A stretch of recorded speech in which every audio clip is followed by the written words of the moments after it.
pagkakataon na nakita kita, ikaw ay nasa harapan ko. Habang nakangiting pabirong kasama ang matalik mong kaibigan, tapos ako.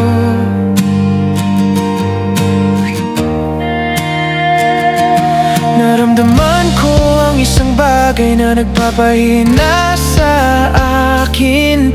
Naulog na ba ako?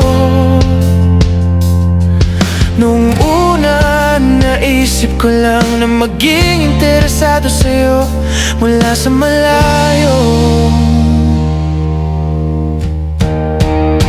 With that, sinubukan kong humanap ng paraan para ma-relate ka.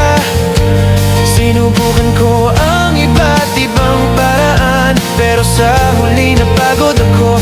Dahil alam kong may iba ka na. Tanong ng puso ko, sinong kasama mo? Ano ang relasyon mo sa kanya? Napapasaya ka ba niya? Pwede ba akong mahalin niya?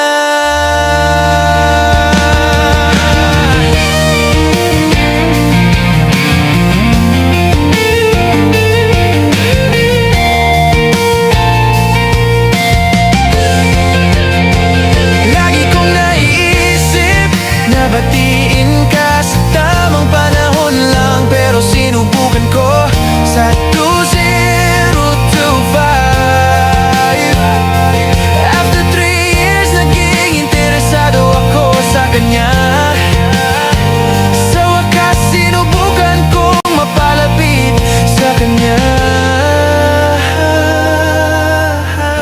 Hanggang ngayon, sinusubukan ko pa rin, at ang puso ko nagtatanong pa,